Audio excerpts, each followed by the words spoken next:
The placenta, a lifeline between mother and baby. But what happens when this lifeline goes wrong? Hello everyone, welcome to today's video. If you're a nursing student, a future OB-GYN, or just someone who's fascinated by maternal health, this one's for you. Let's dive into the anomalies of the placenta, a topic that's both interesting and incredibly important for safe pregnancy outcomes.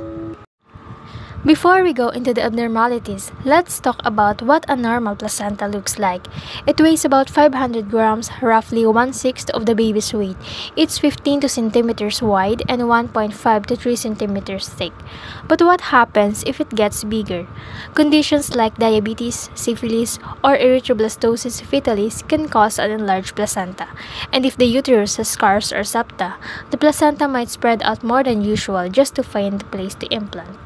The womb is usually a safe, quiet place where life begins and grows, but sometimes things don't go exactly as planned. The placenta, meant to protect the baby, can form in unusual ways that might lead to problems. Now, let's break down 6 major types of placental anomalies you need to know, and take a closer look at these conditions so we can understand them better and respond when needed. Placenta succintoriata.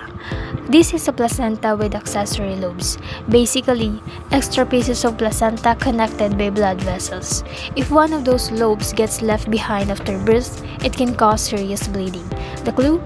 A placenta that looks torn at the edge, with vessels extended out, and the management for this would be manual removal of the lobes. Next is placenta circumvallata. In this case, the fetal side is partially covered by the chorion, making a ring-like fold.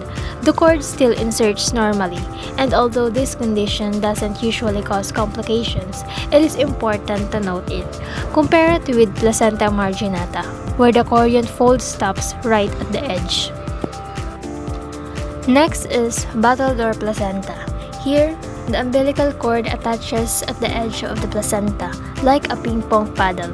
It looks odd, but don't worry, it is rare and not clinically significant. Next is filamentous insertion, and this one's trickier. The cord splits into small vessels that travel across the membranes before reaching the placenta. It is more common in twins or multiple gestations. Problem? These exposed vessels are more fragile, which means reduced blood flow and possible fetal complications. After birth, the infant should be carefully examined. Next is vasa previa. Imagine this. Blood vessels from the cord cross the cervix. So when labor begins and the cervix opens, those vessels can rupture suddenly, leading to rapid fetal blood loss. The bleeding is usually painless but very dangerous. Diagnosis usually caught on ultrasound, and the management would be emergency C-section. And did you know there are actually 2 types of vasa previa? Type 1 is linked to filamentous cord insertion, and type 2 is associated with accessory or succintoriate lobes. Both types involve fetal vessels crossing the cervix, putting the baby at serious risk during labor. And lastly, placenta accreta. This one's critical. It means the placenta is abnormally attached deep into the uterine muscle and won't come out easily after birth. Trying to pull it out can cause massive bleeding. Management includes hysterectomy or methotrexate therapy to dissolve leftover tissue.